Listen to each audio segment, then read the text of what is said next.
Welcome to the Real Estate Pros Show, where we interview real estate investing professionals from coast to coast, as well as the service providers that serve the real estate investing industry. Our goal is simple: share what's working now to help you improve and scale your business to the next level and meet the pros that can help you get there.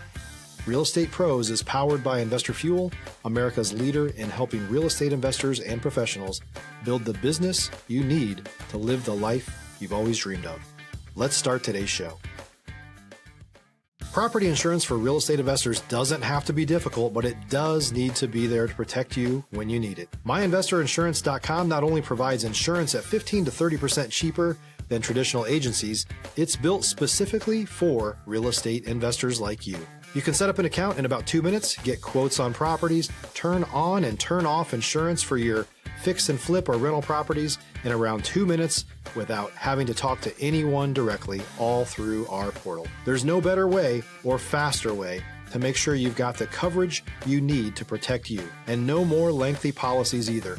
Once you're set up, you're billed monthly and prorated by the day for however long your policy is active. It's powered by MSI, the third largest independent MGA, with 1.5 million customers and more than $1 billion in cumulative premiums written. Get set up today in about 2 minutes at myinvestorinsurance.com/fuel. Hey folks, welcome back to the show. I'm your host, Dylan Silver, and today on the show I have David Barnett in Huntsville, Alabama. David, welcome to the show. Yeah, thanks so much for having me, man. I appreciate that. Absolutely, absolutely. You're in Huntsville, Alabama by way of Texas. I'm in Texas, I'm in DFW, so it's always good to have people who've got some Texan in them on the show here. But let's start off at the top of the show here by talking about how you got into the real estate space. Yeah, I worked. I was in the military prior to real estate. I got a job working out at Redstone Arsenal here in Huntsville, and we were going to buy a house. My real estate agent was phenomenal. Loved her, and yeah, I mean, I saw her paycheck at the end of the day, and I'm like, man, I'm working a month or two before I net what she's about to bring home. What I thought she was about to bring home, right? Didn't know she had like the splits and stuff. Not sure how that works, but saw the commission, and it inspired my wife to get a real estate license, and so man, I just jumped all in, and after I saw the potential there, I put in my 2 week notice without even having a real estate license, and went head first with no money in savings, and I don't know, I just went for it, man, and then here we are, 10 years, 12 years later, 10 years later. So you saw this opportunity from buying a home. I think there's a lot of people who actually you'd be surprised and maybe not. I've had so many guests who became mortgage loan officers from seeing a loan officer when they were doing their own deal and the loan officer was their loan officer. And now I've got a real estate agent who became a real estate agent because they said, whoa, I was buying my house and I see them doing this. How do I get involved in that? Yeah, exactly. Exactly. Yeah, I mean, it was that really that simple. I wish that I could tell you, I had this passion for it and just jumped all in one day. But no, I mean, it was about, I got in for the money, and then I stayed for the passion. It's kind of, I think how that went about. Let's talk about that first couple of months, talk about getting the real estate license and then your first couple of months as a real estate agent. Sure. Yeah. I mean, it was a lot of work, but it was also probably a lot easier than I expected. I know that's probably not most people, but I already kind of had a good system in place. I joined a real estate team actually, and I probably would recommend that, to have that really, really close support, really small team of experienced agents. I mean, everybody on my team had like 15 years plus experience. I was the newbie there. And so I was door knocking for sale by owners looking for listings. And I mean, within my first week, got a $400,000 listing, which in Huntsville, at the time, the average price point was about 200. And so got that $400,000 listing, sold it in 8 days, and just kept doing that, and really hit for sale by owners real heavy. So you had a listing within 8 days of being at your broker? I think the listing was a little bit sooner than that, within a week or so, and then sold it, put it under contract in 8 days. Oh my gosh. Yeah, So I was let's talk moving. about that. Let's talk about that for a minute here. So you had immense amount of hustle when you got into this space. You get the license, and within 2 weeks, you move your first deal, $400,000 deal. So you're getting a percentage of that. Yeah. What was that like? That was amazing. I mean, I made $21 an hour at my full time job before. I mean, that was okay money back then, but I made $12,000 commission on that listing. I took a reduced commission there to land the listing from the for sale by owner. Often commission prices are the pain point for sale by owners, right? And so it was 400,000. I'm like, yeah, I'm good with 8 grand. Took that to 2.5, something like that. Then I had the 50-50 split with my broker at the time. I mean, I walked away with like 4 or 5 grand, which was more than I was making a month. So I'm curious about that first deal. Yeah. If the home was for sale by owner, right? It's already out there. Was it just on Zillow? Was that where this was, or was it on multiple services? And you were able to sell it within 8 days. So was it just by getting it on the MLS? Stop living on an island and join the #1 mastermind in America for professional real estate investors. Investor Fuel is a community of hundreds of the nation's top investors working together to build stronger businesses and better lives. In addition to the amazing community of real estate investors acting as a board of advisors for one another, Investor Fuel members have access to 100% funding on purchase and repairs for our members only, a health insurance program, and benefits and discounts that more than pays for the membership of most of our members, meaning it's actually costing you money to not be a member of Investor Fuel. If you're looking to scale your business and build a business that allows you to live the life of your dreams, please visit investorfuel.com today and book a call with our team. Yes, it was just on Zillow. This was an anesthesiologist who already bought a home, who wasn't even living in the home. Terrible pictures, and honestly, I knew that good photos would go a long way with this house. So Mhm. we went in there, we cleaned the property, took a lot of really good photos, and featured a couple of things on there, and put it on the MLS, and that's what really gave us the exposure. So what was it like? Are you returning and the broker's like, man, new agent has home sold within 2 weeks? This is unheard of. No, I mean it was just I had that as an expectation. So really, I was just fulfilling my own expectation, man. It wasn't anything like I hit the lottery. It was like, all right, on to the next. If I can do this, I can do it again. The next couple proved a little harder, but but it's a grind for sure, especially when you first get in. It turned into a referral business eventually, but it did take a couple of years to get there. So the first couple deals that you had, was it through door knock and Fizbos? 100%. Actually, it Wow. wasn't through necessarily door knocking. I mean, it was door knocking, but it was also I was doing a couple of different things. It was all centered around for sale by owners, but I was hosting free open houses for sale by owners. No listing agreements. I just was trying to drive activity to their listing, and I told them, hey, if I sell it, you can pay me a buyer agent commission. Maybe I can get a buyer in here, and so I was posting door hangers throughout the neighborhood and Facebook ads. It was before the marketplace. Facebook ads to try to promote that open house, and usually that for sale by owner would see the hustle of a listing agent, and then would hire me after the open house. And that was actually the whole point. So yeah, that was the hustle. Man, I'm admiring kind of the strategy here because I'm a real estate agent in Dallas. I've been doing this for 2 months, but really my passion is real estate investing and real estate wholesale. Mine too. And and I think a lot of people in the real estate wholesale space and the real estate investing space have these really niche and unique strategies that just completely change the business really. And like as an example, right? So all the creative deals, the things that people hear about, like subject to seller finance and so on and so forth. And of course, as a real estate agent, you really can't get into the weeds on a lot of those things due to regulations. But there's some things that real estate agents can be doing. Like you talk about hosting open houses at for sale by owner with like no promise, no guarantee. Like they could just be like, oh, thanks for the buyer. See you later. You know what Yeah, I mean? absolutely. If you're looking for consistent, high-quality leads, look no further than Investor Machine. Investor Machine isn't just another agency, it's the most sophisticated, data-driven lead generation company on the planet for real estate investors, and serves the role of being not just a lead generator for your business, but a marketing partner that is helping you achieve your goals along the way. Go to investormachine.com to learn more and schedule a call with our team today.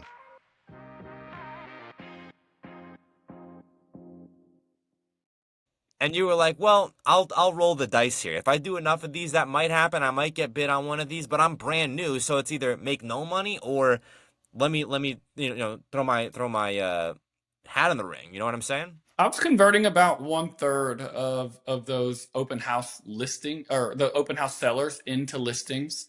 And I was getting about 10% of the buyers from those listings. So that's really kind of what launched that. So, man, just tracking those KPIs and it made it that much easier. My wife was an agent too, so we kind of doubled our efforts. So I would schedule 2 open houses and she'd do one and I'd do the other, and just Were kind you of. were you tracking KPIs then, or was it kind of just off the cuff? Let me just run. I was tracking them just because it was super easy, right? Yeah. All my scripts and everything was text, and so I had all of the text data, so I could literally go back and just track KPIs once a month if I needed to, and just when I needed to get the answers to things, I could go back and kind of retroactively track my KPIs. Now my business partner is an engineer, and we track KPIs every day religiously. So I'm a big fan of KPI tracking. I think yeah, a lot of people are maybe not as familiar with it or think that it might be, kind of a very, very granular way to go about things.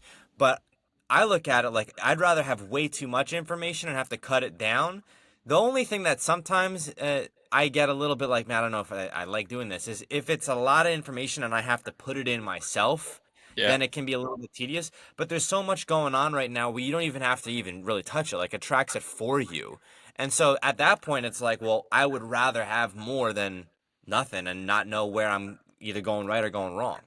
With a couple of AI tools that we have access to now, I mean, it makes tracking KPIs like super easy. And you're crazy if you're not doing that to see what is working and what is not working. I mean, for example, one of the things that we were doing was door hangers. That was taking up a ton of our time.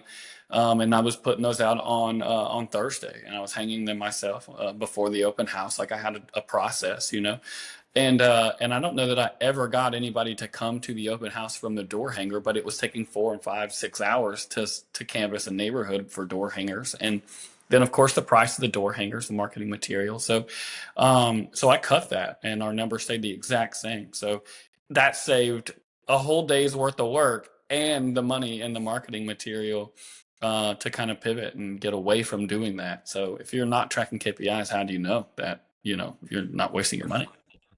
Yeah.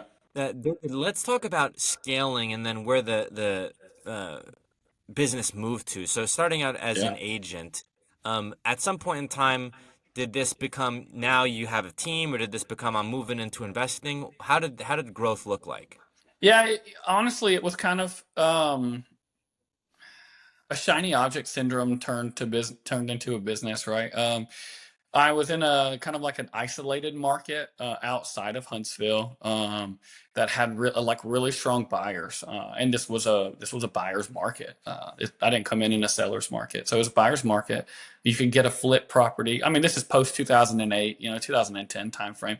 You could buy a flip off of the MLS and have good numbers on it, and so I bought a house that I knew was going to be a really good for that area. I had looked in, let me rewind. I had looked into scaling a team and realized how much work was in scaling a team. So I became an independent agent with me and my wife, and then started to get into the investment space. Bought a house with no real knowledge or anything like that, and just YouTubed my way through my first flip, in which I made no money. Um, but learned. So I always say, yeah, I made more on that than anything. Cause yeah, I made no money, but the education that I got from that like 2 year terrible experience, paved the way for my future and my career, because I took that and immediately went into the next one. Um, and with all those lessons, turned a pretty good profit, $40,000 flip profit, and bought another house. And I saw a sign. The Airbnb thing got real popular. I saw a for rent sign in my neighborhood. Called the property management company. Turns out he owned it, so I did an arbitrage rental on that. Then that led to an Airbnb arbitrage business. So we had that going with 5 or 6 Airbnb arbitrages right around us. But one of my current business partner lived on the street of my Airbnb arbitrage and called me, and we were talking about it, and somehow we partnered up. I tell people all the time, if we weren't business partners, we wouldn't even be friends. We're so different, and that's actually what makes us such a strong team. He is an engineer and he does get into the weeds on the back end, and I'm more of a visionary, creative, and I get to do the things I like. He gets to do the things he likes. But anyway, and that launched our wholesale business. About a year into wholesaling, we launched full into flipping because we were buying things with such good margins, and flippers were buying from us. And this is in 2021, 2022. You didn't have to work very hard to sell any house. You could put gray carpet throughout the thing, and you didn't even have to paint it. You'd still have multiple offers. That was not our process, but. If you're a new or newer real estate investor looking to launch or grow your real estate investing business, please check out Investor Fuel Club. It's a coaching community, but unlike anything you've ever seen before. And you can actually partner with members of our mastermind from coast to coast on deals right in your market. There's no better opportunity to build a consistent business than to literally partner with pros to help you avoid costly mistakes, avoid the need for capital to do deals, and help you eliminate your fears as you're starting your business. Learn more about Investor Fuel Club at investorfuel.com/club. That launched our flipping because we were wholesaling with good margins. We knew that if we flipped it, we would also capture those margins, and we had all of the backing that we needed to, and all the experience that we needed. And so that's what launched the flipping side of our wholesale business. So today, where is the business at today? Is it heavy flipping today? We flipped just under 60 homes last year in our market. Oh my gosh, that's a lot of flips. Yeah, it was 56, right? It felt like a lot. We were pretty busy, so we kind of scaled back a little bit.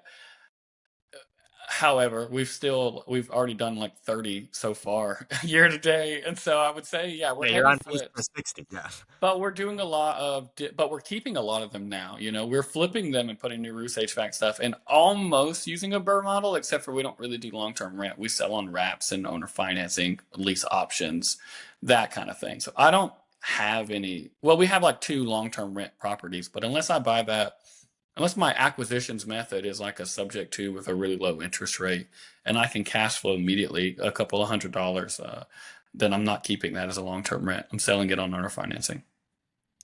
Did you end up keeping the real estate license? Have you found that that's helped you along the way?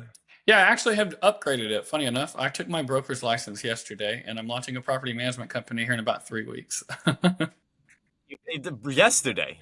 Yeah, yesterday morning. Congratulations. How'd that go? Was it super hard? It was harder than I thought it was going to be, just because of the way that some of the questions were asked. I've always hated that. Try to trip you up. Because what's the point? The point of the test is to prove that I know what is and is not against the law, essentially, And so a question trying to trip me up to make me answer incorrectly, I think, is foolish. But either way, I did pass, and so it was hard, but it was fine. I tell people that Texas, I'm in Texas, right? The Texas license exam was so hard. When they told me that I passed, I grabbed that paper and I said, I'm getting out of here before they tell me that I didn't pass. That thing was so hard. And I'm a licensed I person, gained a lot of respect. I'm a licensed person for some reason. I have a mortgage loan officer's license, an MLS number, because you can hold both a real estate and mortgage license in Alabama. I'm currently actually about to take a test to get my general contractor's license, so that I can pull all of our permits and launch a construction company. So I have a couple of different licenses that I hold for the benefits. Well, I may follow in your footsteps here. I'm looking at potentially loan officer. I don't know how I'm going to use all of them, but I think it's nice to have. It's nice to have, right? Yeah. David, we are coming up on time here. Where can folks go to get a hold of you? I mean, you can reach out to me on Facebook. It's at David Barnett 90 is what my Facebook at is. It's actually how I found you guys, was actually on Facebook. I'm not on a ton of other social media. Of course, you can just email me. That's David at yhomebuyers.com. That's for Yellowhammer Home Buyers here in Huntsville. But yeah, I mean, those kind of methods will get me really quickly. I'm an email person, so email me, man. Let's do some stuff together. David, thank you so much for coming on the show here today. Absolutely. Thanks for having me. Thanks for joining us for today's Real Estate Pros Show. You can learn more about the amazing benefits of the Investor Fuel Mastermind community, including surrounding yourself with hundreds of other rock stars, 100% financing for your deals, and members-only discounts from vendors you're likely already using that, as a member of Investor Fuel, will save you more than the cost of your membership. Visit investorfuel.com to learn more. If you're interested in joining us as a guest of this show, please visit investorfuel.com/pros to apply. You can also check the show notes for access to free resources, how to get access to world-class lead generation, and much more. Don't forget to subscribe so you never miss another episode. Have a great day. We'll see you on the next show.